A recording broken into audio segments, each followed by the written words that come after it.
अच्छा जी, आज का जो सवाल है that is from May June 2010, paper 2 variant 2। सवाल के अंदर मेजरली जो है ये पूरा बड़ा 30 मार्क वाला सवाल है। तो इसके अंदर जो है हमें लंबी वर्किंग्स करनी पड़ेंगी और इसके अंदर एग्जामिनर ने schedule of non current assets को जो है वो टेस्ट किया है। कॉन्सेप्ट सिमिलर है schedule of non current asset का। निहाल, आपने वीडियोस देख ली थी बाकी दो जो थी रिमेनिंग वाली? नहीं हमजा, मुझे उसका टाइम नहीं मिला था तो मैंने बाकी दो नहीं देखी। कब देखोगे भाई? मैंने कहा था थर्सडे तक देख लेनी है। चलो खैर, उन दो वीडियोस के आखिरी वाली वीडियो के अंदर schedule of non current asset discuss हुआ है। और स्केड्यूल ऑफ सही। नॉन करंट एसेट कुछ डिफरेंट नहीं है। वही जो आपने कॉस्ट का टी अकाउंट, एसेट की कॉस्ट का टी अकाउंट और एसेट का प्रोविजन फॉर डेप्रिसिएशन अकाउंट अभी बनाना सीख लिया है, सेम वही काम करना है। बस रिप्रेजेंटेशन डिफरेंट है। टी अकाउंट आप टी की शेप में बनाते हो, सेम वही टी अकाउंट अब आपने जब आप schedule of non current asset बना रहे हो तो वही सेम टी अकाउंट वाली चीजें रिकॉर्ड करनी है। इट्स जस्ट दैट कि वो आपने वही सेम चीजें वर्टिकल फॉर्मेट के अंदर रिकॉर्ड करनी होती है, जिसको अभी हम देख भी लेंगे। तो सवाल पढ़ते हैं। सवाल के अंदर बोला हुआ है डेप्रिसिएशन में be thought of as the difference between the cost of an asset and the amount receive from its disposal. The following extract from the schedule of non current asset that is fixed assets applied to the year ended 30 April 2009। पुराना सवाल, जैसे मैंने आपको बताया 2010 का है। Now अब हमारे पास भाई नॉन करंट एसेट से रिलेटेड ना दो एसेट्स हमारे पास हैं। Asset number 1 is machinery, asset number 2 is motor vehicle. और कहते हैं कि कॉस्ट एट फर्स्ट में 2008 साल के शुरू में हमारे पास 4200 की मशीनरी है, 3200 की मोटर व्हीकल्स है। साल के ड्यूरिंग द ईयर हमने 1200 की फर्दर मशीनरी खरीदी और 800 की मोटर व्हीकल्स खरीदी है। और ड्यूरिंग द ईयर हमने 700 की मशीनरी बेच दी और 1000 की मोटर व्हीकल्स बेच दी है। और ये जब यहाँ पे लिखा हुआ है ना कि 700 डिस्पोजल ड्यूरिंग द ईयर, ये क्योंकि आप देख लो किसका है, कॉस्ट का अकाउंट है। ये जो वर्टिकल रिप्रेजेंटेशन है किसके अकाउंट की हो रही है? पहले पहले हमेशा कॉस्ट के अकाउंट की वर्टिकल रिप्रेजेंटेशन होती है। और इसका आप ये भी देख के पता लगा सकते हो कि उसने बोला है कॉस्ट एट फर्स्ट में 2008, यानी कि कॉस्ट का अकाउंट हो रहा है। तो जो एडिशन, जो एसिड खरीदा है वो भी कॉस्ट पर रिकॉर्ड होगा, और जो एसिड्स बेचे हैं उनका डिस्पोजल भी एट कॉस्ट रिकॉर्ड होगा। तो 700 की कॉस्ट की मशीनरी बेच दी और 1000 की कॉस्ट की जो मोटर व्हीकल्स हैं वो भी ड्यूरिंग द ईयर बेच दी है। Closing balance of cost 4700 is for machine and 3000 is for motor vehicle. Then depreciation का ओपनिंग बैलेंस गिवन है 1560 and 840 and at charge for the year, during the year जो charge था 470 वो भी given है for machinery and 750 for motor vehicles. Then less disposal for the year, जो asset बेचा उसकी अब तक की जितनी भी एक्यूमुलेटेड डेप्रिसिएशन थी, the asset which has been disposed of, उसकी जो अब तक की एक्यूमुलेटेड डेप्रिसिएशन थी, क्योंकि जब एसेट बेच दिया तो उसकी एक्यूमुलेटेड डेप्रिसिएशन रखने का भी तुक नहीं बनता, तो वो भी हमने प्रोविजन फॉर डेप्रिसिएशन के अकाउंट में से हटा दी। And the closing balance for depreciation is given as 1510 17 790 और net book value at 30 April 2009, यानी कि क्लोजिंग नेट बुक अच्छा वैल्यू गिवन है। हमजा भाई, ये जो डिस्पोजल लेस डिस्पोजल्स पर ईयर है, ये इस साल की जो डेप्रिसिएशन चार्ज हुई थी डिस्पोजल वाले एसेट पे, वो सब ट्रैक किया है? नहीं नहीं नहीं, ये जो डिस्पोजल्स फॉर द ईयर है ये वही सेम डिस्पोजल है जो एसेट आपने ऊपर यहाँ बेचे हैं ना, ये उनकी हम्म। आपने यहाँ कॉस्ट अकाउंट में से कॉस्ट निकाली और उनकी अब तक की जितनी भी डेप्रिसिएशन है। अब हो सकता है उसमें से कोई एसेट अगर 4 साल पहले खरीदा हो तो उसके ऊपर 4 सालों की अब तक की जितनी डेप्रिसिएशन है, या कोई एसेट हो सकता है कि सिर्फ 2 साल पहले खरीदा हो तो 2 सालों में उसके ऊपर अब तक जितनी भी डेप्रिसिएशन लगी है, तो जो भी एसेट डिस्पोज ऑफ हुआ है उस पर अब तक जितनी भी डेप्रिसिएशन चार्ज हुई भी थी वो यहाँ पे क्या हो जाएगी, डिस्पोज हो जाएगी। क्यों? क्योंकि भाई जब आप सही। एसेट ही नहीं रख रहे तो उसकी डेप्रिसिएशन भी आप अकाउंट से निकाल दोगे। फिर कहता है कि भाई during the year ended 30 April 2010, अब ये अगले साल पे चला गया। हमें इन्फॉर्मेशन थी 30 अप्रैल 2009 की, और उसके बाद ये अगले साल पे चला गया 30 अप्रैल 2010 पे। और हमें ट्रांजेक्शन बता रहे, क्या ट्रांजेक्शन बता रहे? कहते हैं कि भाई आपने एक नई मशीनरी खरीदी है जिसकी कॉस्ट 9 लाख है, और ये मशीनरी आपने 1 नवंबर 2009 को खरीदी है। अच्छा, ऑब्वियसली अगर हमारा अकाउंटिंग ईयर एंड 30 अप्रैल 2010 को हो रहा है तो ये स्टार्ट कब हुआ होगा? ये स्टार्ट हुआ होगा 1 मई 2009 को और हम्म। एंड हो गया 30 अप्रैल 2010 को। तो भाई कहते हैं कि आपने जो है 1 नवंबर 2009 को जो है 9 लाख की मशीनरी खरीदी है, and machinery which had cost 4 lakh, एक मशीनरी जिसकी कॉस्ट कह रहा है 4 लाख थी ऑन 1 जुलाई 2005। अब ये जो डेट गिवन है किस लिए गिवन है? ये डेट आपको बता रही है कि आपने ये मशीनरी जिसकी कॉस्ट 4 लाख थी वो खरीदी कब है। आपने जब भी इस तरीके से लिखा हो ना, machinery which had cost $4 lakh या machinery which had cost XYZ amount of dollars, add करके जब डेट लिखी हो या ऑन करके जब डेट लिखी हुई हो, तो इसका मतलब होता है कि ये जो परचेजिंग डेट है, जिस डेट पे आपने एसेट नॉन करंट एसेट खरीदा था, ये उस डेट के बारे में बता रहा है। ये क्या बता रहा है कि भाई एसेट जिसकी कॉस्ट 4 लाख थी, कब 4 लाख थी? 1 जुलाई 2005 को। 1 जुलाई 2005 किसको रिप्रेजेंट कर रहा है? That's the date when you bought that particular asset. कहता है ये एसेट बेच दिया, और कितने का बेच दिया? 4 लाख का एसेट जिसकी कॉस्ट 1 जुलाई 2005 को 4 लाख थी, उसको आपने बेच दिया 2 लाख का। कब? दिसंबर 2009 के अंदर। तो यानी कि अगर मैं आपसे ये कहूँ कि भाई जी अकाउंटिंग है जिसके अंदर हमने एसेट खरीदा था, हमने एसेट को खरीदा होगा इन दी अकाउंटिंग ईयर जो कि स्टार्ट हुआ होगा 1 मई 2005 को। डिस्पोजल को लेके ना मैं थोड़ा सा सेंसिटिव हूँ, और तुम लोगों को भी थोड़ा सा सेंसिटिव होना चाहिए। क्यों? क्योंकि डिस्पोजल के लिए वर्किंग थोड़ी ज्यादा है। देखो जो एसेट खरीदा तो खरीदा है ना, वो तो आया ही अभी अभी है, उसके ऊपर क्या वर्किंग? उसके ऊपर तो अभी वर्किंग कोई होनी नहीं है। उसके ऊपर तो बस एडिशन के अंदर दिखा देंगे भाई एसेट खरीदा है, और चार्ज फॉर ईयर निकाल लेंगे उसका। उसमें कोई खास वर्किंग नहीं है।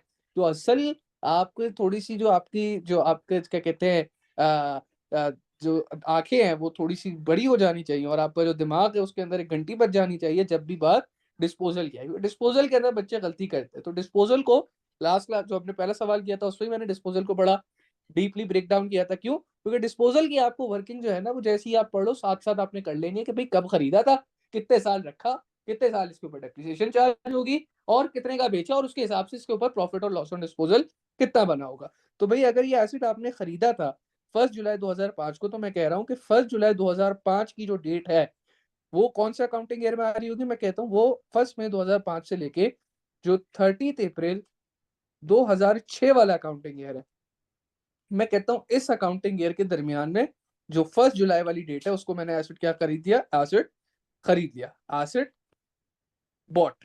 कौन से वाले एसेट की बात हो रही है? ये जो डिस्पोज किया उस एसेट की बात हो रही है। इस अकाउंटिंग ईयर में मैंने एसेट को खरीद लिया होगा, और इस अकाउंटिंग ईयर के बाद कितने अकाउंटिंग ईयर गुजरे फिर भाई हमारे पास आया होगा 1 मई 2006 से लेके 30 अप्रैल 2007 वाला अकाउंटिंग ईयर। इस पूरे साल ये एसेट हमारे पास पड़ा रहा। देन हमारे पास आया होगा 1 मई 2007 से लेके 30 अप्रैल 2008 वाला अकाउंटिंग ईयर।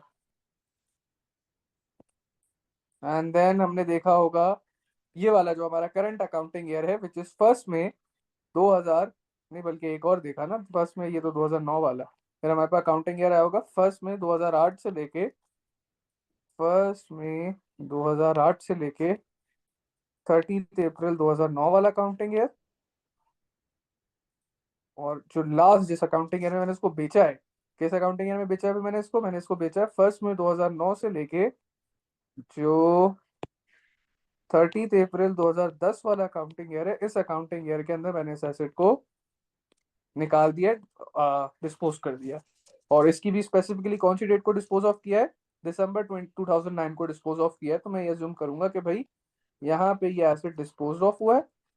जो हमने खरीदा था 1 में 2005 से लेकर 30 अप्रैल 2006 वाले अकाउंटिंग ईयर के अंदर, वो एसेट डिस्पोज ऑफ इस अकाउंटिंग ईयर में हुआ है। एसेट बॉट ऊपर लिखा, एसेट डिस्पोज यहाँ लिखा, ताकि पता चल जाए कि भाई कौन सा अकाउंटिंग ईयर में एसेट आया था और कौन सा अकाउंटिंग ईयर में एसेट गया। और जो अकाउंटिंग ईयर में एसेट आया था तो कौन सी डेट को आया था? 1 जुलाई 2005 को आया था। 1 जुलाई को आया था इस अकाउंटिंग ईयर के अंदर। यानी अकाउंटिंग ईयर अगर मई को स्टार्ट हुआ है तो मई जून और 2 महीने गुजर, अकाउंटिंग ईयर स्टार्ट हुआ 2 महीने गुजरे, और तीसरे महीने में ये एसेट आ गया। और बेचने की बात की जाए तो बस लिखा हुआ है दिसंबर 2009। तो मैं ये अज्यूम करूंगा जब भी बेचने की बात हो रही है कि मैंने महीने के आखिरी में बेचा होगा या शुरू में बेचा होगा। कोई भी अजम्पशन में ले सकता हूँ। लेट से मैं ले लेता हूँ साल के शुरू में जो है मैंने 1 दिसंबर 2009 को जो है मैंने इस एसेट को बेच दिया, 2009 को बेच दिया, 2005 में खरीदा था। ठीक है भाई, ये इन्फॉर्मेशन मैंने लिख ली है अभी अपने पास। आगे मैं नहीं बढ़ सकता। क्यों? क्योंकि मैंने अभी तक पॉलिसी, रेट, मेथड, ये सारी चीजें नहीं पढ़ी। तो मेरे पास अभी मैंने ये नोट डाउन कर लिया कि भाई एसिड कौन सा अकाउंटिंग ईयर में आया था, एसिड कौन सा अकाउंटिंग ईयर में गया, जो बेचा है उसके लिए। फिर आगे बढ़ते हैं। फिर वो आगे क्या कहता है? अब ये बात थी सारी, जो पॉइंट नंबर 1 था वो मशीनरी से रिलेटेड था। एक मशीन आई है, एक मशीन बेची है, ठीक हो गया भाई। आगे कहते हैं नई motor vehicle, 3 new motor vehicles were purchase on 1 April 2010, 2,80,000 each. यानी कि अगर 2,80,000 की एक है तो 5,60,000 की दो हो जाएंगी, और 6,40,000 8,40,000 की तीन हो जाएंगी। Two motor vehicles which had been purchase on 1 March 2007 for $2 lakh each. कहता है कि दो मोटर व्हीकल जो कि 1 मार्च 2007 को खरीदी गई थी, वो कितने की खरीदी गई थी? 2 लाख ईच, यानी 4 लाख की दोनों खरीदी गई थी। Were taken in part exchange. कहता है इनको हमने क्या करा दिया? पार्ट एक्सचेंज करा दिया। पार्ट एक्सचेंज कराने का क्या मतलब है कि दो मोटर व्हीकल पुरानी जिनकी कॉस्ट 2 लाख थी, वो भी 1 मार्च 2007 को वो आपने एक्सचेंज करा दी। और पार्ट एक्सचेंज में जो आपको अलाउंस मिला हर व्हीकल के ऊपर, वो कितना मिला? 60,000 मिला। एक व्हीकल पे आपको अलाउंस कितना मिला? ये एक तरीके से क्या है, मैंने आपको बताया था, जो आपको अलाउंस मिल जाए पार्ट एक्सचेंज के ऊपर, आप लिखोगे नहीं, लेकिन समझने के लिए कह सकते हो कि ये जो पुरानी गाड़ी थी जिसको आपने एक्सचेंज किया, उसकी सेल प्रोसीड एक तरीके से आपको कितनी मिली? 60,000 मिली। लेकिन ये सेल प्रोसीड आपके बैंक या कैश अकाउंट के अंदर आके गिरेगी नहीं, बल्कि ये एडजस्ट हो जाएगी with in the cost of the new non current asset जो कि आप खरीद रहे हो। तो आप नया नॉन करंट एसेट 2,80,000 का एक है, तीन की हमने फिगर निकाली थी कितनी? 5,60,000, 5,60,000, 6,40,000, 8,40,000 निकाली थी कि भाई तीनों नई गाड़ियां 8,40,000 की आएंगी। पुरानी एक गाड़ी पे अगर आपको उसने 60,000 छोड़ा है, तो दोनों गाड़ियों पे 1,20,000 छोड़ा होगा। यानी कि जो नेट अमाउंट आपने पे करनी होगी, नेट अमाउंट पेबल, लिख देता हूं यहाँ पे, net amount payable for 3 cars, वो कितनी होगी भाई? 8,40,000 तो एक्चुअल कॉस्ट थी। फिर एडजस्ट, दो गाड़ियां आपने एडजस्ट कराई हैं जिसमें हर गाड़ी को उसने आपको 60,000 की अलाउंस दी, यानी कि दोनों गाड़ियां मिला के 1,20,000 हो गया। तो आपने जो नेट अमाउंट पे करनी है वो कितनी पे करनी है? 7,20,000 पे करनी। ठीक है भाई, ये बात भी समझ आ गई। आगे फिर, अच्छा, अब ये जो दो गाड़ियां जो एक्सचेंज हुई हैं, इनकी वर्किंग भी करनी पड़ेगी। यहाँ पे जरा मैं मेंशन कर देता हूँ, ये मैंने बात की है मशीनरी के लिए, ये मैंने बात की है मशीनरी के लिए, और ये मैं बात कर रहा हूँ मोटर व्हीकल के लिए। और ये बात वो सिर्फ उनके लिए रही है जो बेचे हैं, जो खरीदे उन पे अभी बात कर लेंगे सुकून से, सब पढ़ने के बाद सवाल पूरा अच्छा सुकून से अमजद बात। भाई, मैंने पूछना था ये one hmm. Lakh twenty thousand net payable, ये कैसे? नेट पेबल ये नहीं होगा जो 2 लाख की दो खरीदी ना, 4 लाख की उसने खरीदी, तो तो उसमें नहीं से दो नहीं, वन कार्स ट्वेंटी खरीदी। थाउजेंड माइनस कर लेंगे, तो फिर वो से नेट एक एक, पेबल होगा। नहीं नहीं, क्या बेटा, फिर से बोलो, आपने देखो जोहर से पढ़ो। कहता है कि तीन नई गाड़ियां आपने खरीदी हैं, एक गाड़ी की अगर कॉस्ट 2,80,000 है, तो तीन की हो गई 8,40,000। फिर कहता है टू व्हीकल्स जो कि हमने 1 मार्च 2007 को $2 लाख ईच की खरीदी थी, were taken in part exchange. ये अभी वही बात चल रही है। वही तीन गाड़ियां जिनकी कॉस्ट 8,40,000 रुपए पड़ रही थी, उनको खरीदते वक्त आपने दो गाड़ियों को पार्ट एक्सचेंज, यानी कि पुराना दो नया लो की स्कीम में वो करा दिया, एक्सचेंज करा दिया। और जब आपने वो पुरानी दो गाड़ियां दी, तो उस पे ईच कार आपको 60,000 की अलाउंस मिली। उसने कहा कि भाई मैं आपसे दो गाड़ियां ले लेता हूँ, और मैं आपको दोनों गाड़ियों के बदले एक गाड़ी, जो भी आपकी गाड़ी आ रही है, उस एक गाड़ी के बदले 60,000 छोड़ूंगा। तो दोनों गाड़ियों के बदले कितने छोड़ देगा वो? 1,20,000 छोड़ देगा। अब जो नई राइट। तीन गाड़ियां आ रही थी, उसमें एक गाड़ी की कॉस्ट 2,80,000, तो तीनों की मिला के हमने बोला भाई 8,40,000 बनेगी। और जो दो गाड़ियां एक्सचेंज में जा रही हैं, उन पे उसने हमें कितना अलाउंस दे दिया? 60,000 ईच, यानी 1,20,000 का। तो जो नेट तो अमाउंट मैं तीन गाड़ियों के लिए पे करूंगा, that would be the cost of vehicles, जो कि तीन गाड़ियों की कॉस्ट है 8,40,000, minus hmm, the part exchange amount और अलाउंस फॉर पार्ट एक्सचेंज, जो कि 1,20,000 है। तो डिफरेंस है सही। 7,20,000, that is the net payable amount जो मुझे पे करनी है। जी तो आशिर, ये आप जो क्या कह रहे थे? अलाउंस है, ये जो अलाउंस है, ये हम्म। मार्केट वैल्यू की तरह होती है या नहीं कम होती है? ये, यार अलाउंस बस ये है कि मैं आपको ये सॉर्ट ऑफ मार्केट वैल्यू भी कह सकते हो। भाई मैं आपको इतने पैसे इस पे छोड़ दूंगा, मैं आपको इतने पैसे देने के लिए तैयार हूँ। तो अगर आप एग्रीड हो तो भाई ठीक है, 60,000 में अगर अपने एसेट एक्सचेंज करवाने के लिए एग्रीड हो, तो मुझे दे दो। अगर तुम्हें लगता है बाहर मार्केट में तुम्हें बेहतर पैसे मिलेंगे, तो मुझे मेरी गाड़ी की जो ओरिजिनल कॉस्ट है 8,40,000 वो दो, और गाड़ी तुम जाके मेरी वजह से फिर 6 लाख रुपए या पूरा 8,40,000 की बेच दो, मुझे फर्क नहीं पड़ता। मेरे से एक्सचेंज हम्म। करानी है तो मैं ये अमाउंट दूंगा। That is what part exchange allowance means. ठीक है।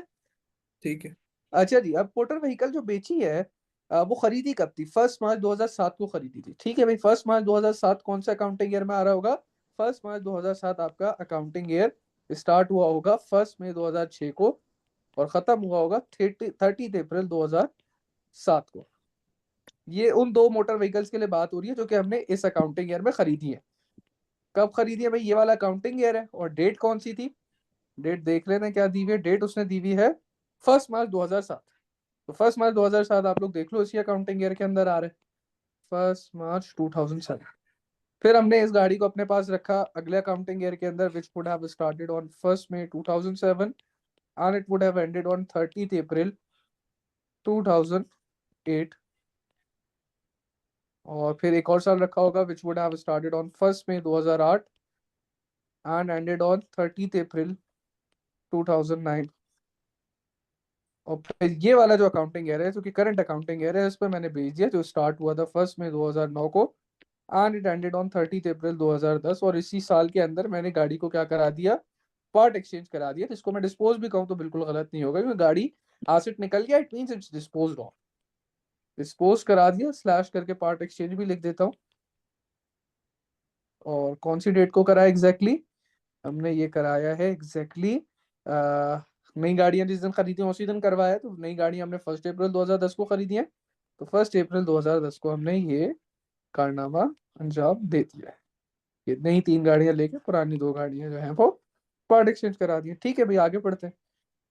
आगे कहता है one vehicle which had been purchase for 3,60,000 at 31 January 2009।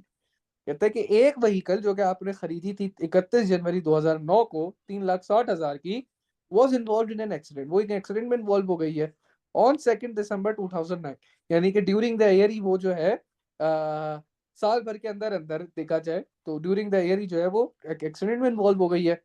The insurance company decided that it could not be repaired and give compensation of 2,10,000। कह रहे हैं कि भाई इंश्योरेंस कंपनी ने कहा कि अब इसको हम फर्दर रिपेयर करा ही नहीं सकते, तो हम आपको 2,10,000 की कंपनसेशन दे देंगे, which will again act as a sales proceed, which will act again as a sales proceed, sort of, again sort of, not the exact sales proceed but sort of sales proceed, क्योंकि आप बेच तो रहे नहीं हो, आपकी तो गाड़ी खत्म हो गई है, तो उसके बदले में जो पैसा आ रहा है वो तो आप रिकॉर्ड करोगे ना कि भाई 2,10,000 की जो कंपनसेशन आई है वो गाड़ी के बदले में ही आई है।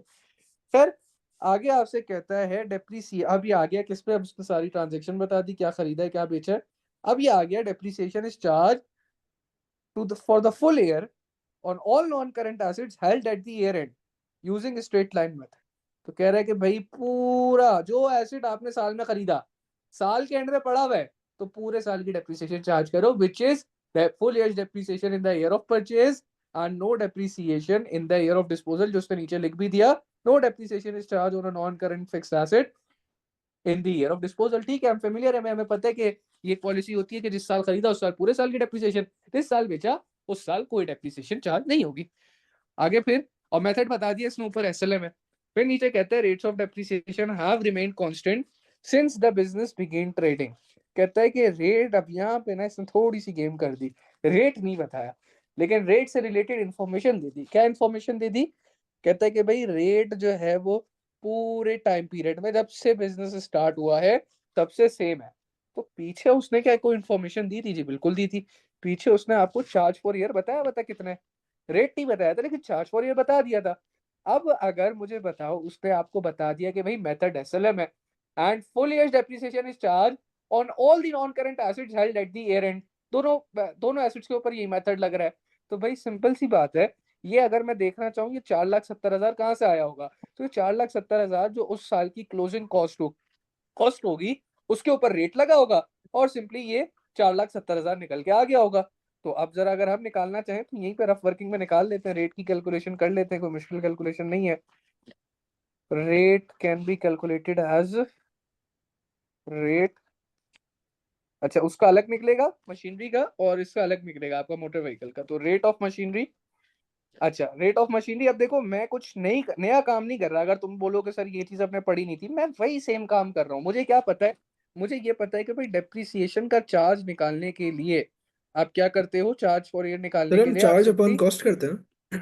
बिल्कुल आप नॉर्मली क्या, आप वैसे तो कॉस्ट इनटू रेट करते हो ना, हाँ, कॉस्ट कॉस्ट इनटू रेट इंटरेट करते करते हैं हो। तो अब अगर तुम्हारे पास क्या कहते हैं रेट अननोन है, अब तुम्हारे पास रेट अननोन है और तुम्हारे पास कॉस्ट है, तुम्हारे पास डेप्रिसिएशन चार्ज भी गिवन है, तो तुम सिंपली क्या करोगे, डेप्रिसिएशन चार्ज अपॉन कॉस्ट करोगे and you will get the rate for machinery and similarly rate for motor vehicle as well. तो भाई हमारे पास जो मशीनरी का चार्ज है वो 470 है, मशीनरी की कॉस्ट 4700 है, तो 470 upon 4700 is equal to rate, और इसको मल्टीप्लाई बाय 100 भी कराऊंगा क्योंकि जाहिर सी बात है रेट निकालना। तो क्या आ रही है, ये मेरे ख्याल से सर 10% लग रहा है। 4700 क्यों? कॉस्ट है 4700, 4700। दैट्स द कॉस्ट ना, that's the cost, okay. 4700 is the closing cost. तो 470 अपॉन 4700 मल्टीप्लाई बाय 100 मेरे ख्याल से 10% आ रहा होगा। ये हाँ आपका आ गया 10%। मशीनरी के लिए, ये आ गया मशीनरी के लिए। और अगर मैं बात करूं उसके लिए आपका मोटर व्हीकल के लिए, तो मोटर व्हीकल का डेप्रिसिएशन चार्ज 750 था और कॉस्ट 3000 है। तो 750 डिवाइडेड बाय 3000 मल्टीप्लाइड बाय 100, क्या रेट निकल के आया? 25। 25% आ गया आपके पास व्हीकल के लिए। ठीक है, ये तो अभी उसने काम बोला भी नहीं था, ये तो हमें पता चल गया कि भाई रेट के बगैर अपना गुजारा तो है नहीं। हम तो कुछ कैलकुलेट ही नहीं कर सकते अगर रेट ना हो तो। रेट उसने खुद डायरेक्टली नहीं बताया, लेकिन उसने तरीकेकार बता दिया कि भाई रेट निकलेगा ऐसे, मतलब कि पिछले साल का रेट बराबर है, तो you just use the simple information that you are aware. जो सिंपल आपको एसएलएम का फॉर्मूला पता है वो अप्लाई करो and you calculate the rate, और वो हमने कैलकुलेट कर लिया। Sir moving on to part A1, उसने मांगा क्या है? कैलकुलेट द प्रॉफिट्स और losses on disposal during the year ended 30 April 2010। कहता है कि भाई ये जो पूरा साल गुजरा है, अब इसके अंदर जरा गौर करो। पहले तुमने मशीनरी बेची है, फिर तुमने 2 मोटर व्हीकल पार्ट एक्सचेंज कराई है, जो कि अगेन इक्विवेलेंट टू डिस्पोजल ही काउंट होता है। एंड देन तुम्हारी एक गाड़ी टोटल भी हो गई है, खत्म हो गई है, यानी कि बिल्कुल जीरो पे आ गई है, एक्सीडेंट हो गया उसका और उसकी तुम्हें कंपनसेशन मिली है। तो ओवरऑल मिला के अगर देखा जाए तो तुम्हारी 3 नॉन करंट एसेट्स की जो है वो डिस्पोजल की वर्किंग तुमने अलग अलग कंप्यूट करनी है। तुम्हारा जो क्या कहते हैं मशीनरी है वो अलग डिस्पोज हुई है, तुम्हारी जो क्या कहते हैं वो है अपनी मोटर व्हीकल वो अलग डिस्पोज हुई है, और फिर एक मोटर व्हीकल जो टोटल हुई है यानी कि पूरी तरीके से खराब हो गई है वो अलग डिस्पोज हुई है। तो अब जरा काम करते हैं कि भाई ठीक है, एक एक करके सबका जो है हम लोग प्रॉफिट और लॉस निकालेंगे, और फिर उसको कंबाइन करके चाहे तो बता देंगे कि भाई इतना जो है वो हमारा टोटल प्रॉफिट या लॉस जो है वो बिजनेस ने इंकर किया है on disposal of non current asset. सबसे पहले स्टार्ट करेंगे मशीनरी से। मशीनरी भाई जो डिस्पोज की है, एक एक करके काम करेंगे ताकि हमारे सर पे ना बर्डन ना हो। मशीनरी जो हमने डिस्पोज की है वो उसकी कॉस्ट कितनी थी? 4 लाख थी। किस डेट को? 1 जुलाई 2005 को। और हमने बेची कितने की है? सेल्स प्रोसीडीज 2 लाख, दिसंबर 2009 को। अच्छा, ये मैंने एक काम पहले से कर लिया है, ये काम तो मुझे करना ही करना है।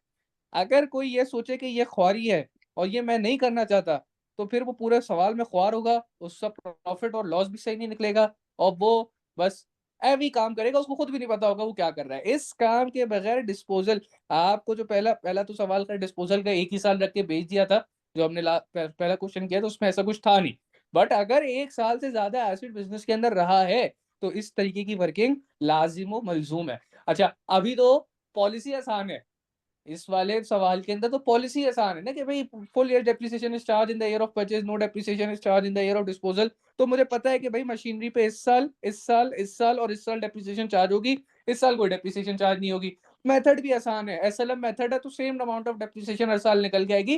बड़ा इजी किया हुआ है। लेकिन इसी सवाल के अंदर सोचो अगर लगा दूं मैं आरबीएफ मेथड, और फिर मैं कह दूं कि पॉलिसी भी मंथली बेसिस की है, और उसके अब ये बिना बनाए बगैर बच्चा निकल जाए कि भाई मैं निकालूंगा प्रॉफिट और लॉस ऑन डिस्पोजल, तो वो बस एक चक्कर भी में घूमेगा, कभी भी उसका प्रॉफिट और लॉस ऑन डिस्पोजल सही नहीं आएगा। अभी आ सकता है, अभी अगर तुम शायद कोई अकलमंद बच्चा, जिससे शायद अकलमंद से मुराद ये जिसका प्रैक्टिस हो, तो वो अभी तो शायद ये काम किए बगैर बना सकता है। क्यों? वो फिंगर टिप्स पे कर लेगा कि भाई because the policy is such that कि भाई full year depreciation is charge in the year of purchase and no depreciation is charge in the year of disposal. वो देखेगा भाई अच्छा एसेट खरीदा 2006 वाले अकाउंटिंग ईयर के अंदर था, 6 वाले पे चार्ज करो, 7 वाले पे करो, 8 वाले पे करो, 9 वाले पे करो, 10 वाले पे नहीं करो। मेथड तो वैसे भी एसएलएम है, अल्लाह खैर से कोई मसला नहीं है। लेकिन आप लोगों के लिए यही रिकमेंडेड है कि थोड़ा टाइम लगाओ, स्पेशली प्रैक्टिस के वक्त। Once you are a pro, फिर तुम्हारी मर्जी है, तुम सब काम अपने दिमाग में भी करना चाहो तो कर लो, कोई मसला नहीं है। लेकिन प्रैक्टिस के लिए डिस्पोजल की बात आ जाए, जो भी सवाल तुम प्रैक्टिस करो, तो ये वाली टेक्निक बहुत सिंपल सी टेक्निक है। टेक्निक भी कोई नहीं यार, सिंपल मेथड है। मैं सिर्फ ये देखना चाहता हूँ कि एसिड खरीदा कब है और एसिड बेचा कब है, और बीच में कितने अकाउंटिंग ईयर के अंदर एसिड मेरे पास रहा है। अब देखो मैंने एक काम किया हुआ था, मेरे लिए कितना आसान हो गया। मुझे पता है कि भाई ये वाली मशीन जो कि मैंने खरीदी है 4 लाख की इस वाले अकाउंटिंग ईयर के अंदर, और अगले 3 सालों तक फर्दर मेंटेन की, और 5वें साल के अंदर जो है उसको बेच दिया है। तो इस मशीन के ऊपर 4 लाख का जिसकी कॉस्ट है, रेट हमने मशीन का निकाल लिया 10%। सिंपली मैं निकालता हूँ क्या? accumulated depreciation of machinery disposed of, accumulated depreciation of machine disposed of, machine disposed of. अच्छा, यहाँ पे ना उसने वैसे टी अकाउंट बनाने का बोला नहीं है, अगर कोई बना भी लेता है तो मसला नहीं है, क्योंकि अल्टीमेटली डिस्पोजल के टी अकाउंट से भी आपके पास प्रॉफिट और लॉस ऑन डिस्पोजल ही निकल के आता है। तो खैर एक्यूमुलेटेड डेप्रिसिएशन और मशीन डिस्पोजल ऑफ, मशीन जो बेची है उसकी कॉस्ट कितनी थी, 4 लाख थी, और जो हमारे पास रेट है वो कितना है, रेट है हमारे पास 10% का। अनसेल्स full year depreciation in year of purchase, अब इवन तो ये देखो मैंने अगर ये मशीन 1 जुलाई को खरीदी है 2005 को, तो पूरे अकाउंटिंग ईयर ये मशीन नहीं पड़ी रही, ना मई के महीने में थी, ना जून के महीने में थी, जुलाई के महीने में आई। तो अगर पर मंथ बेसिस पे पॉलिसी होती तो इस महीने की सिर्फ 10 महीने की डेप्रिसिएशन चार्ज होती, लेकिन अभी क्योंकि पॉलिसी ये है कि full year depreciation is charge in the year of purchase and no depreciation is charge in the year of disposal, तो मैं चारों सालों पे सीधा सीधा 10% का रेट लगाऊंगा और मल्टीप्लाई बाय 4 कर दूंगा, तो 4 लाख मल्टीप्लाई बाय 10%, और क्योंकि 4 साल रखी है तो, और क्योंकि एसएलएम मेथड है तो हर साल डेप्रिसिएशन भी सेम है। आरबीएम होता तो ये नहीं कर सकता था, आरबीएम होता तो मैं मल्टीप्लाई बाय 4 नहीं लिख सकता था, लेकिन एसएलएम है तो मैं सिंपली बोलूंगा भाई 4 लाख का 10%, that would B 40,000 depreciation charge for 1 year, और अगर मुझे चारों सालों का डेप्रिसिएशन चार्ज निकालना है तो I simply do 40,000 into 4 to get the depreciation charge for all the 4 years combined, तो ये मेरे पास निकल के आएगा आई 1,60,000। That's the accumulated depreciation of machine disposed of। Sales proceed मुझे ऑलरेडी सवाल के अंदर बता दी गई है, कितने की बता दी गई है, 2 लाख की बता दी गई है। तो अगर मैं नेटबुक वैल्यू निकालना चाहूँ, अगर मशीन की नेटबुक वैल्यू निकालना चाहूँ तो नेटबुक वैल्यू कितनी आएगी, कॉस्ट 4 लाख है, जो हमारे पास accumulated depreciation है दैट्स 160,000, नेटबुक वैल्यू आ जाएगी 2,40,000 एंड सेल्स प्रोसीड हमारे पास कितनी 2 लाख गिवन है। So if sales proceed, we can clearly see sales proceed is less than the net book value, which suggests what? Which suggests loss on disposal. तो loss on disposal आपका आ गया कितना, 2,40,000, that's the net book value, minus 2 lakh which is the sale proceed is equal to 40,000। तो loss on disposal आपका आ गया machinery के लिए 40,000। Simple है, ये मैंने पहला काम कर लिया। अच्छा जी, अब जो 2 मोटर व्हीकल पार्ट एक्सचेंज कराई थी उन पे जरा बात कर लेते हैं। पार्ट एक्सचेंज मोटर व्हीकल खरीदी कब है भाई, 1 मार्च 2007 को खरीदी है। 1 मार्च 2007 कौन से अकाउंटिंग ईयर के अंदर आ रहा है, अकाउंटिंग ईयर आइडेंटिफाई करना भी इंपॉर्टेंट है भाई। 1 मार्च 2007 मैंने बोला कंपनी के ये वाले अकाउंटिंग ईयर 1 मई 2006 से लेके 30 अप्रैल 2007 तक वाला जो अकाउंटिंग ईयर है उसमें आ रहा है। लेकिन अब तो पॉलिसी सिंपल है, पॉलिसी कहती है कि भाई full year depreciation is charge in the year of purchase, तो इस साल पूरे साल की, इस साल पूरे साल की, इस साल पूरे साल की, और 4th ईयर में कोई डेप्रिसिएशन चार्ज नहीं होगी। बहुत आसान है, ठीक है भाई, कोई मसले की बात ही नहीं है। तो इसकी मैं अगर एक्यूमुलेटेड डेप्रिसिएशन निकालना चाहूँ, ये पहले वाले का तो काम कर लिया, अब मैं जा रहा हूँ सेकंड वाले पे। तो सेकंड वाले पे जो मैं काम करना जा रहा हूँ, accumulated depreciation of both vehicles disposed of, क्योंकि 2 बेची है तो दोनों का मैं काम साथ कर रहा हूँ, क्योंकि दोनों की कॉस्ट भी सेम है, रेट भी सेम है, पॉलिसी भी सेम है, तो अलग अलग करने को फायदा नहीं है, दोनों की एक्यूमुलेटेड डेप्रिसिएशन सेम ही आनी है। तो accumulated depreciation of both vehicles part exchange, dispose नहीं लिखते, पार्ट एक्सचेंज किया तो पार्ट एक्सचेंज लिख देते हैं, पार्ट एक्सचेंज। अच्छा, पार्ट एक्सचेंज में अब जो एक्यूमुलेटेड डेप्रिसिएशन है वो कितनी थी, दोनों व्हीकल की कॉस्ट मिला के कितनी थी, एक व्हीकल लिखा हुआ है which had been purchased on 1 March 2007 for $2 lakh each, यानी कि दोनों मोटर व्हीकल की कॉस्ट मिला के कितनी हो जाएगी, $4 लाख हो जाएगी। तो $4 लाख दोनों व्हीकल्स की कॉस्ट है। रेट कितना था व्हीकल पे, 25% था। कितने सालों की डेप्रिसिएशन है भाई व्हीकल के ऊपर, 1 2 3 सालों की डेप्रिसिएशन है। तो 4 lakh multiply by 25%, that will give you the depreciation for charge for 1 year, multiply by 3 will give you the accumulated depreciation for all the 3 years combined, जिसमें एसेट हमारे पास रहे और जिस पे हमने उसके ऊपर डेप्रिसिएशन चार्ज करी होगी। तो 4 lakh into 25% will give me 1 lakh, 1 lakh into 3 will give me 3 lakh. 3 lakh is the accumulated depreciation charge. अच्छा, ये सवाल ना मैं तुम लोगों को अकाउंट बना के भी दिखा देता हूँ कि अगर कभी डिस्पोजल का अकाउंट आ जाए तो तुम लोग घबरा नहीं जाओ। अगर यही काम मुझे बोलता है ना कि भाई अकाउंट बना के बताओ कि प्रॉफिट हुआ है लॉस हुआ, कभी कभार कह भी सकता है, इस सवाल में नहीं कहा, किसी सवाल में कहते कि प्रिपेयर द डिस्पोजल अकाउंट, तो आपने कोई घबराना नहीं, आपने सिंपली ऊपर डालनी है डिस्पोजल की हेडिंग, आपने डेबिट पे लिखना है एसेट एट कॉस्ट, यहाँ पे व्हीकल है तो मैं व्हीकल एट कॉस्ट लिख लेता हूँ, मुझे एसेट का नाम पता है, व्हीकल्स है यहाँ पे, तो बल्कि 2 व्हीकल्स है ना, व्हीकल्स एट कॉस्ट। क्या कॉस्ट है भाई दोनों व्हीकल की, 4 लाख मिला के, एक की 2 लाख तो दोनों की मिला के 4 लाख। फिर यहाँ पे आपका क्रेडिट साइड पे आएगा एक्यूमुलेटेड डेप्रिसिएशन, या जिसको मैं प्रोविजन फॉर डेप्रिसिएशन भी लिख सकता हूँ, दोनों व्हीकल की मिला के एक्यूमुलेटेड डेप्रिसिएशन कितनी है भाई, अभी ऊपर एक्यूमुलेटेड डेप्रिसिएशन तो हमेशा डिस्पोज्ड ऑफ एसेट के लिए कैलकुलेट करनी पड़ेगी, that is it, full stop. Acid dispose of हुआ है, मैंने पहले ही बता दिया, तुम लोगों के कान खड़े हो जाने चाहिए जैसे ही तुम लोग पढ़ो कि एसिड डिस्पोज हो रहा है, कान खड़े हो गए। ये वाली वर्किंग सबसे इंपॉर्टेंट है, ये वर्किंग कर ली ना तो ये already solve like half the problem, आपकी आधी प्रॉब्लम वहीं पे सॉल्व हो गई है। अगर आपको पता है ना कि एसिड खरीदा कब है, कौन से अकाउंटिंग ईयर में खरीदा गया है, कौन से अकाउंटिंग ईयर में बेचा गया है, अगर तो पॉलिसी आसान है जैसे कि इस केस में है तो फिर तो बड़ी वर्किंग आसान हो जाएगी। मुश्किल भी है तब भी तुम्हारे लिए वर्किंग आसान है, क्योंकि देखो ना अगर यहाँ पे मंथली बेसिस होता तो मुझे पता है यहाँ पे मैंने 10 महीने रखा है, फिर बाकी के 3 साल मैंने जो है पूरे 12-12 महीने रखा है, और आखिरी साल अगर मैं 1 दिसंबर को बेच रहा हूँ तो मैंने मई से लेकर दिसंबर तक रखा है, मई जून जुलाई अगस्त सितंबर अक्टूबर नवंबर के महीने, जो कि मेरे ख्याल से 6 बने, तो 6 महीने की इसमें हो जाएगी चार्ज। तो ये काम करने से ना फिर पॉलिसी वो कोई भी दे दे, वो मेथड कोई भी दे दे, मैं नहीं घबराऊंगा ना ही मैं अटकूंगा, मेरा काम आराम से क्लियरली होता रहेगा। तो खैर आगे एक्यूमुलेटेड डेप्रिसिएशन हमने कैलकुलेट की हुई थी, व्हीकल्स की दोनों की 3 लाख थी, 3 लाख लिख देंगे। देन इस केस में हमारे पास सेल्स प्रोसीड की अमाउंट नहीं है लेकिन पार्ट एक्सचेंज की अमाउंट है। क्या अमाउंट है भाई पार्ट एक्सचेंज की? एक व्हीकल उसने कहा था कि उसमें मैं आपको अलाउंस दूंगा 60,000 की, तो दोनों पे मिला के बन गई थी 1,20,000। Now we can clearly see that the credit side which represents the benefit, भाई आपका जो एक्यूमुलेटेड डेप्रिसिएशन है वो रिप्रेजेंट कर रहा है कि आपने कितना फायदा उन दोनों गाड़ियों से उठा लिया अभी तक, और आपका जो पार्ट एक्सचेंज की अमाउंट है वो बता रहे हैं कि आप जब इवन डिस्पोज ऑफ करने जा रहे हो तो आपको अगला बंदा कितना बेनिफिट दे रहा है, कितनी अमाउंट आपकी वेव ऑफ कर रहा है नई गाड़ियों के लिए। हाउएवर डेबिट साइड पे जो कॉस्ट है वो इनिशियल आपने जो खर्चा किया वो उसको रिप्रेजेंट कर रहा है। तो if the credit side which represents the benefit, if it is greater than the debit side which represents the cost, then it will be a profit on disposal, जो कि इस केस में है। इस अच्छा लाख में हमजा भाई, क्रेडिट हम साइड ये कह सकते हैं कि ये एक्यूमुलेटेड डेप्रिसिएशन 3 लाख के पार्ट एक्सचेंज 1,20,000 का हुआ है, यानी 4,20,000, और व्हीकल जो थे वो 4 लाख की, तो हमें 20,000 प्रॉफिट हुआ तो यही तो मैं डिस्पोजल कह रहा पे। हूँ, बिल्कुल बिल्कुल बिल्कुल जी। सही यही कह बात, रहे यही हैं। बिल्कुल यही बात, बिल्कुल यही बात कह रहा हूँ। ठीक है, तो आपका क्रेडिट साइड पे 4,20,000 है, कॉस्ट आपकी 4 लाख है, प्रॉफिट ऑन डिस्पोजल 20,000 है। अच्छा, डिस्पोजल अकाउंट का कोई बीडीसीडी नहीं होता, it should always balance of. और बैलेंस ऑफ होने का क्या मतलब है कि भाई अगर अभी यहाँ पे क्रेडिट 420,000 हो गया है और डेबिट 4 लाख है, तो आपकी 20,000 की एंट्री डेबिट पे आएगी ताकि अकाउंट बैलेंस ऑफ हो जाए। और ये एंट्री किधर जाएगी? ये एंट्री जाएगी इनकम स्टेटमेंट के अंदर, और ब्रैकेट में लिख दूंगा कि भाई ये क्या है, ये प्रॉफिट ऑन डिस्पोजल है।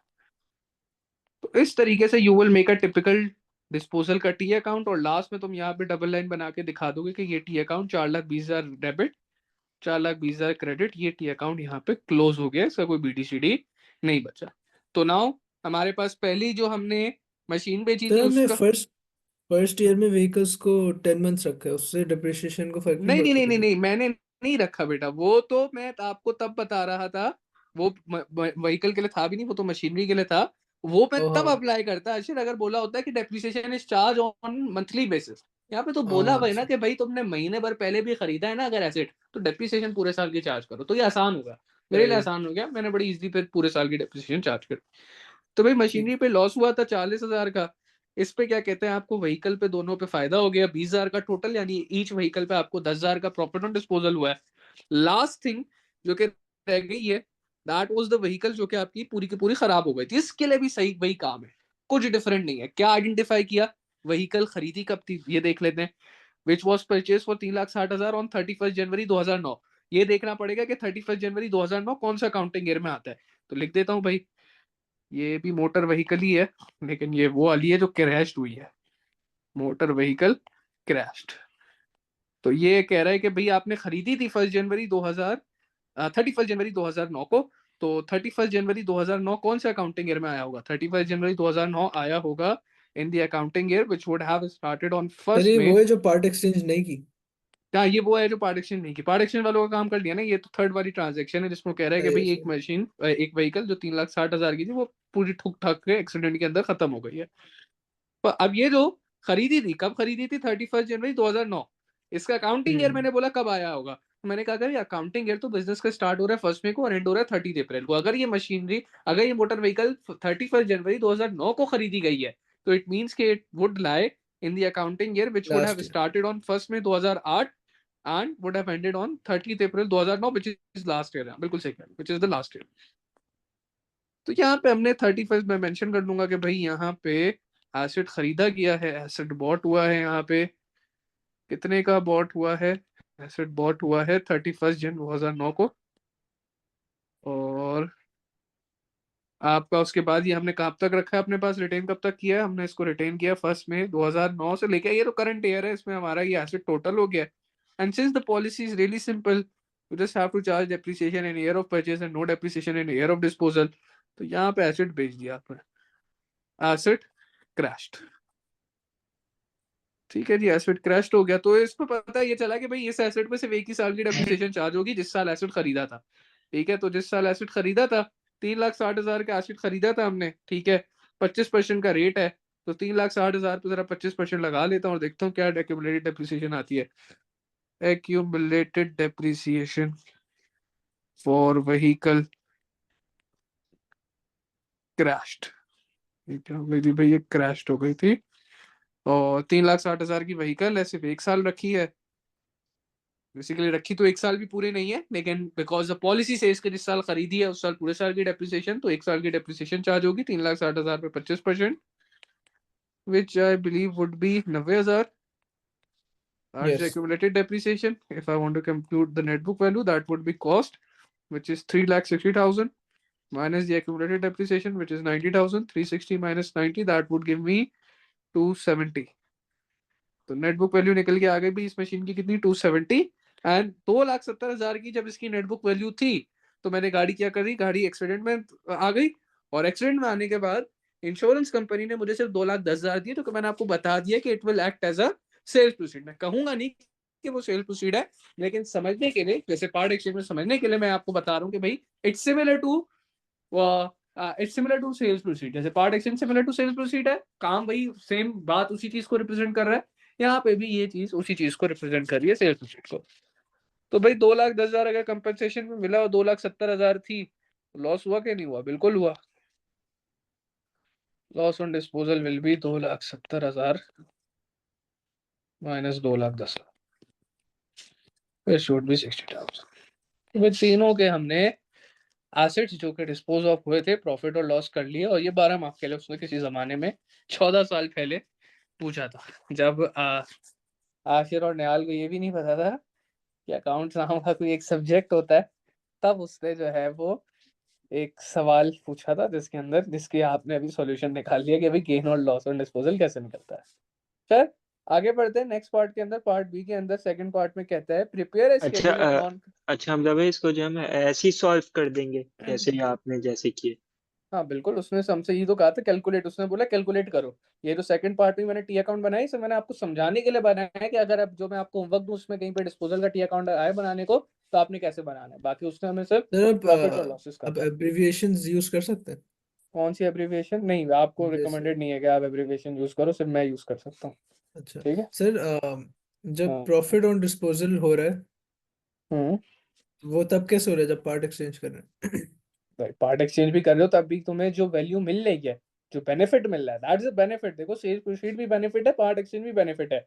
अगर आपको अगली पार्टी जो जो आपसे व्हीकल एक्सचेंज कर रही है, वो आपको सिक्सटी हाँ हाँ। थाउजेंड ईच छोड़ रहा है, तो टोटल मिला के 1,20,000 उसने आपको नई गाड़ी पर छोड़ दिया। दैट्स दी अमाउंट कि अगर आप पार्ट एक्सचेंज नहीं कराते तो आपको कैश से ही पे करनी पड़ती। तो that is the hmm benefit that you are receiving.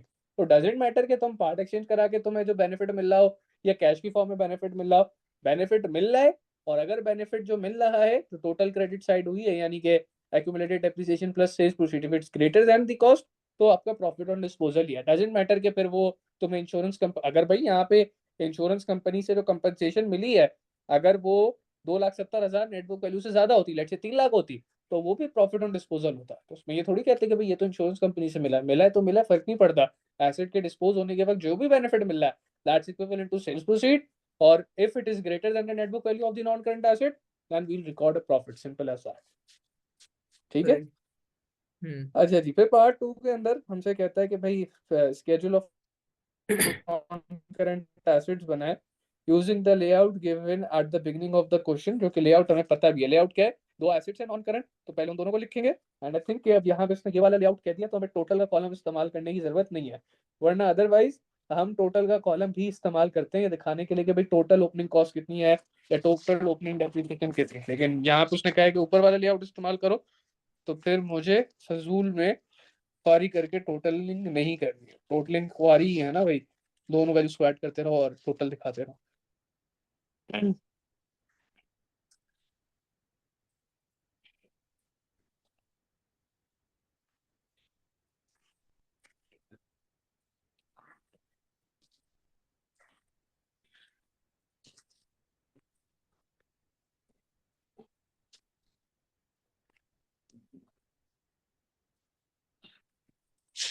दो लाइंस बनाए भाई, दो एसेट्स हैं, दोनों के नाम लिख रहा हूँ। मशीनरी है, मोटर व्हीकल है। अच्छा जी, फिर सबसे पहले कॉस्ट का अकाउंट बनेगा तो कॉस्ट की हेडिंग डाल दी। अब मैं ओपनिंग बैलेंस भी लिख सकता हूँ, या जैसे उसने यहाँ पे लिखा हुआ सर था, उन्होंने भी तो एक एक्सट्रैक्ट ही दिया ना। उन्होंने पिछले साल का दिया, बिल्कुल उन्होंने वही स्केड्यूल ही दिया आपको, और क्या दिया उसने, खुद कहा हुआ तो है ये स्केड्यूल है, लेकिन पिछले साल हाँ का है, आपसे वो अगले साल का मांग रहा है। तो हम लोग जो पिछले साल का क्लोजिंग बैलेंस है उसको सिंपली अगले साल का ओपनिंग बैलेंस ट्रीट करेंगे। यानी कि कॉस्ट यहाँ पे जो मैं लिखूंगा तो कॉस्ट एट फर्स्ट में, जिसको मैं ओपनिंग बैलेंस भी सिंपली लिख सकता था, लेकिन चलो उसने कॉस्ट एट फर्स्ट में 2008 लिखा है तो मैं भी कॉस्ट एट फर्स्ट में 2009 लिख लेता हूँ। तो अब जो पिछले साल की क्लोजिंग थी, कॉस्ट एट 30 अप्रैल 2009 थी, 4700 और 3000, वही हमारे अगले साल की ओपनिंग बन जाएगी। तो क्या थी, 4700 और 3000।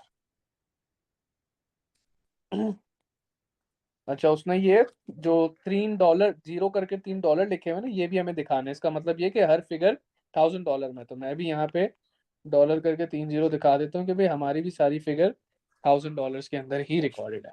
तो भाई ये कॉस्ट थी साल के शुरू में, यानी पिछले साल का जो क्लोजिंग था वो इस साल का ओपनिंग हो गया। फिर क्या हमने कोई एसेट खरीदा है? जी बिल्कुल खरीदा है। कौन कौन से खरीदे हैं अभी देख लेते हैं। हमने एक मशीनरी खरीदी थी।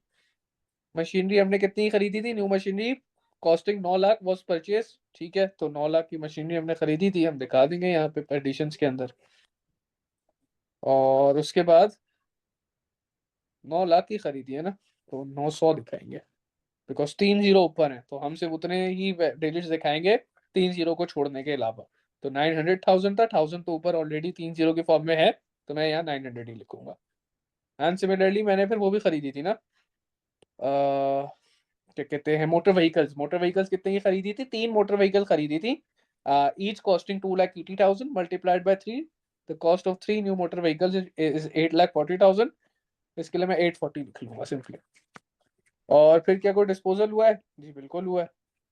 कौन से डिस्पोजल हुए हैं भाई, अभी बताते हैं। और यहाँ पे क्योंकि since I am still making the cost का अकाउंट, तो जो डिस्पोजल भी जाएगा, डिस्पोजल की कौन सी वैल्यू जाएगी? सेल प्रोसीड नहीं देना कोई बंदा जाके, डिस्पोजल एसिड जो एसिड बीइंग डिस्पोज्ड ऑफ है उसकी जो कॉस्ट है वो रिकॉर्ड होगी। तो मशीनरी जो डिस्पोज्ड ऑफ हुई थी, machinery which had cost 4 lakh on 1 July 2005 वो सोल्ड फॉर 2 लाख। आधे से ज्यादा बच्चे 2 लाख लिखेंगे, लेकिन आप लोगों ने ये बेवकूफी नहीं करनी कि 2 लाख लिख दिया। आपने क्या लिखना है, आपने जो मशीन बेची है उसकी जो कॉस्ट थी 4 लाख, तो ये कॉस्ट अकाउंट बना रहे हो, तो कॉस्ट अकाउंट में जो एसेट बिका है उसकी कॉस्ट ही जाएगी 400, आपने यहाँ पे मशीनरी में रिकॉर्ड कर दिया। And similarly when you move to motor sir vehicle, तो 400 कैसे। 400 कैसे भाई? 400 ऐसे कि आपने जो मशीनरी बेची है, देख लो, machinery which had cost 4 lakh on 1 July 2005 was sold for 2 lakh in December 2009। तो आपको मैंने हम्म। बताया ना कि भाई जब कॉस्ट अकाउंट बनेगा तो जो चीज बिक रही है, जो भी नॉन करंट एसेट बिक रहा है, कॉस्ट अकाउंट के अंदर जो एसेट बीइंग डिस्पोज्ड ऑफ है उसकी कॉस्ट आएगी, ना कि उसकी सेल प्रोसीड या ही ओ उसकी अच्छा। Accumulated depreciation. तो उसकी कॉस्ट 4 लाख थी तो मैंने 400 लिख दिया। सिमिलरली जो मोटर व्हीकल बेची है हमने, पार्ट एक्सचेंज कराई है, but again they are similar to disposed of, क्योंकि एक तरीके से उनको डिस्पोज ऑफ ही कर दिया इवन पार्ट एक्सचेंज कराने के बाद भी। तो उनमें ईच मोटर व्हीकल की कॉस्ट 2 लाख थी, तो दोनों की मिला के कितनी हो गई? 4 लाख हो गई, ठीक है। और उसके साथ साथ क्योंकि एक मोटर व्हीकल जो कि टोटल हो गई है पूरी एकदम डैमेज होकर एक्सीडेंट होने के बाद खत्म हो गई है, उसकी कॉस्ट थी 3,60,000। तो कंबाइंड तीनों मोटर व्हीकल जो एसेट से ड्यूरिंग द ईयर खत्म हो चुकी हैं, उनकी कॉस्ट कितनी बनी? 2 लाख प्लस 2 लाख 4 लाख, 4 लाख प्लस 3,60,000 7,60,000। इसको मैं 760 करके रिकॉर्ड कर दूंगा। And then I will get the closing balance. यार इसको मैं कॉस्ट एट 30 अप्रैल सर ये ब्रैकेट्स में 2010। लिखना जरूरी है तो आप लेस कर रहे हैं। हाँ, अकाउंटिंग के अंदर जब भी any figure is in negative you should show it in brackets, हाँ दैट्स ओके। नेसेसरी। तो भाई 4,700 plus 900 that would be 5,600, 5,600 minus 400 that would be 5,200, 3,000 plus 840 3,840, 3,840 minus 760 that would be 3,080। Check कर लिएगा जी अपने पास, 3,080 आ रहे हैं ना ये। देन यहाँ पे हमारा कॉस्ट का टी अकाउंट कंप्लीट हो गया, vertical representation of the T account of cost. Then मैं यहाँ पे हेडिंग डाल दूंगा प्रोविजन फॉर डेप्रिसिएशन की, प्रोविजन फॉर डेप्रिसिएशन। और सिमिलर तरीके से ओपनिंग बैलेंस ऑफ डेप्रिसिएशन लिखूंगा, that would be the closing balance of previous year. मैं स्टार्ट करूंगा डेप्रिसिएशन एट फर्स्ट में 2000, अरे यार मैंने उल्टी डेट डाल दी क्या, मैंने डेट पीछे वाली डाल दी, अमाउंट चाहिए, डेट मैंने 2009 यहाँ गलत डाली, because I am making the T account for the year ended, नहीं सही डाली, सही डाली 30 अप्रैल ना, सही डाली। प्रोविजन फॉर डेप्रिसिएशन भाई, फिर डेप्रिसिएशन एट फर्स्ट में 2009 कितनी होगी, जो पिछले साल की क्लोजिंग थी वो इस साल की ओपनिंग, पिछले साल की क्लोजिंग कितनी थी, पिछले साल की क्लोजिंग थी 1510 और 790, तो वही अगले साल की ओपनिंग हो जाएगी 1510 790।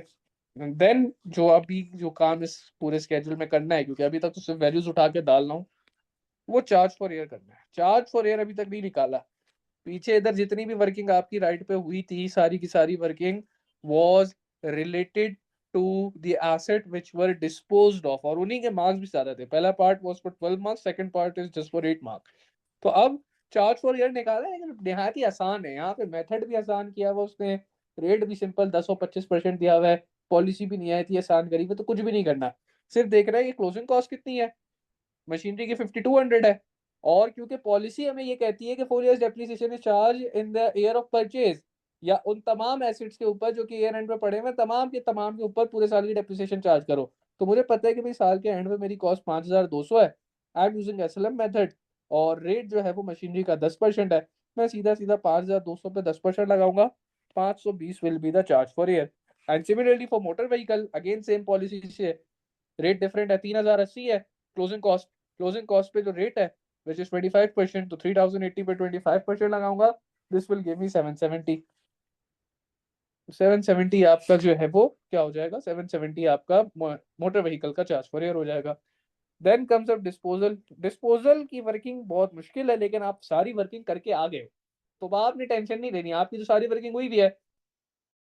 आपने अब यहाँ पे क्या करना है, आपने जो जो एसेट जैसे जैसे बेचे थे तो उन सबकी एक्यूमुलेटेड डेप्रिसिएशन निकाली हुई है, और मैंने आपको बताया कि प्रोविजन फॉर डेप्रिसिएशन के डिस्पोजल में क्या जाता है, प्रोविजन फॉर डेप्रिसिएशन के टी अकाउंट के अंदर डिस्पोजल की जो फिगर जाती है, ये उस एसेट की जिसको आप डिस्पोज ऑफ कर रहे हो उसकी अब तक की एक्यूमुलेटेड डेप्रिसिएशन होती है।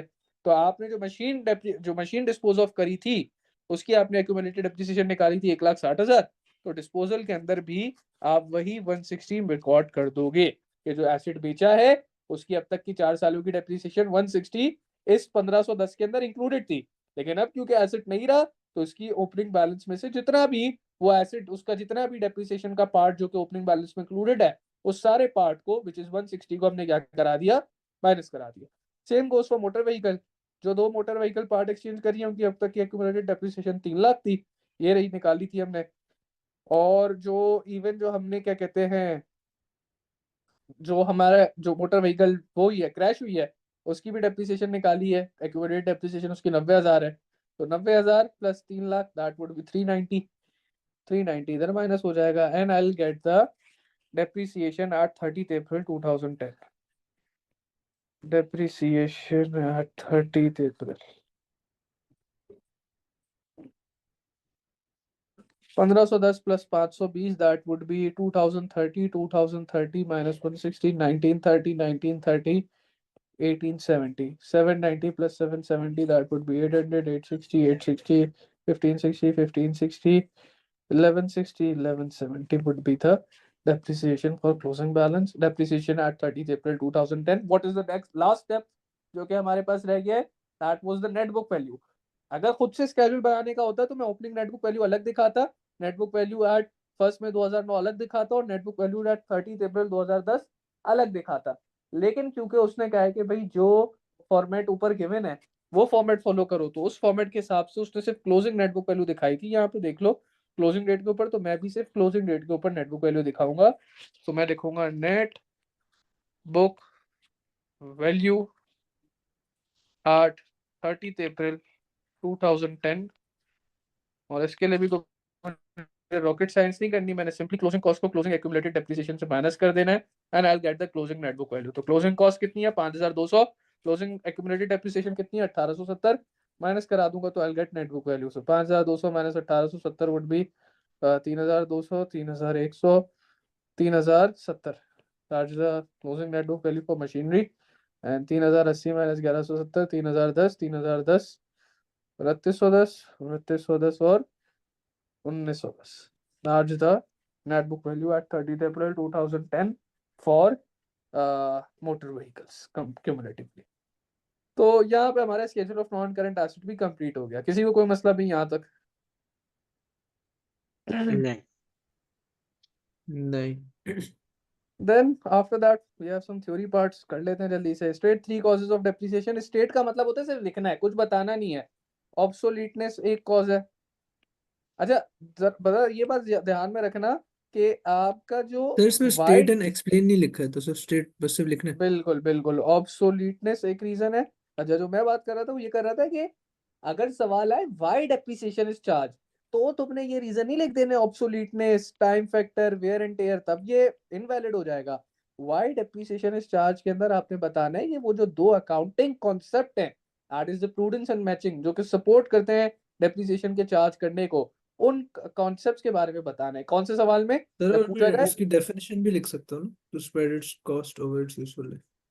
क्या? नहीं नहीं नहीं नहीं नहीं, क्यों? वाई डेप्रिसिएशन इज चार्ज की बात हो रही है. वाई डेप्रिसिएशन इज चार्ज अच्छा, के व्हाट अंदर इज डेप्रिसिएशन नहीं है. व्हाट इज डेप्रिसिएशन में हाँ लिख सकते हो. वाई डेप्रिसिएशन इज चार्ज में you have to support it with the relevant accounting concepts, कि भाई ये दो अकाउंटिंग कॉन्सेप्ट कहते हैं. कौन से दो accounting concept? Prudence and matching. और उनकी प्रूडेंस और मैचिंग को बता के आप बताओगे कि why depreciation should be charge.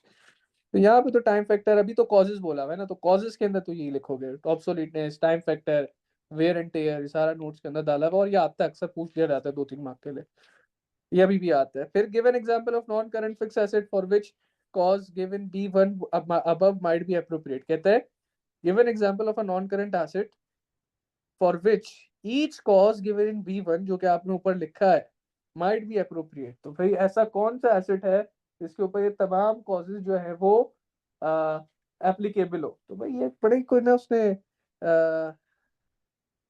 आसान सी बात पूछी है, लेकिन यहाँ पे 3 मार्क के लिए पूछी है, तो मैं 3 बातें जो है ना वो तीनों की तीनों जो है वो लिख दूंगा. पहला तो भाई obsoleteness, time factor, wear and tear machinery पे भी लगता है. ये तो वो एसेट है जो उसने खुद बताया हुआ है. मोटर व्हीकल पे भी लगता है. आपका कंप्यूटर वगैरह पे भी लगता है, जिसको हम इक्विपमेंट भी कह सकते हैं. इक्विपमेंट पे भी लगता है.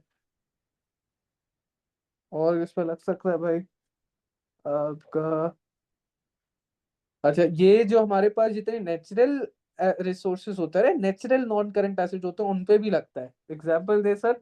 एग्जांपल के अंदर आप समझ लो जितने भी आपके जखायर है ना, जैसे कि आपकी कोई माइंस है, तो माइंस भी डेप्रिशिएट होती है, ये बात याद रखिएगा. इसी तरीके से आपका कोई ऑयल वेल है, तो वो ऑयल वेल भी आपका डेप्रिशिएट होगा.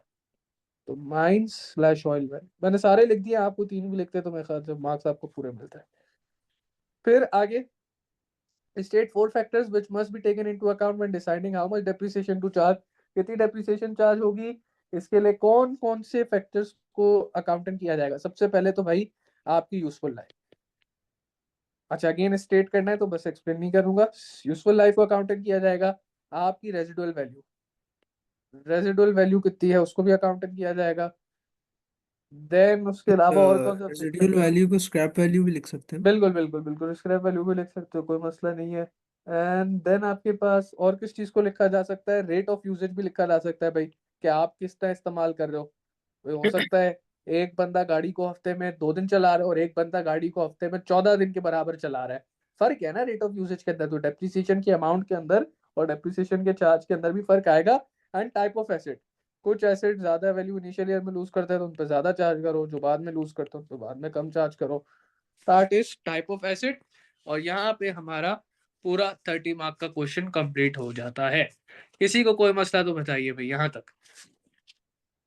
सर रेट ऑफ यूजेज और टाइप ऑफ एसेट क्यों आपने बताया? रेट ऑफ यूजेज यानी कि यार देखो, उससे पूछा कि कैसे पता चलेगा कि कितनी डेप्रिसिएशन चार्ज करनी है, ज्यादा करनी है कम करनी है, दैट्स व्हाट ही मींस. तो मैं कह रहा हूँ कि भाई रेट अच्छा. ऑफ यूजेज, अगर आपका रेट ऑफ यूजेज ज्यादा है तो आपकी डेप्रिसिएशन ज्यादा होनी चाहिए. सिमिलरली मैंने कहा कि टाइप ऑफ एसेट, अगर कोई ऐसा एसेट है जो अपने इनिशियल ईयर में ज्यादा वैल्यू लूज करेगा तो उस पर डेप्रिसिएशन ज्यादा चार्ज करोगे आप. दैट्स व्हाई मैंने रेट ऑफ यूजेज और टाइप ऑफ एसेट लिखा है. और कोई अच्छा. सवाल इसके अलावा? निहाल? नहीं सर. सर मगर टाइप ऑफ एसेट तो तब होगा ना जो हम आइडेंटिफाई कर रहे होंगे कौन सा मेथड यूज करना है। हाँ तो यही तो पूछ रहे हैं कि वो टाइप वो ऑफ पूछ एसेट रहा है हाउ मेथड, मच डिप्रिसिएशन कुछ है।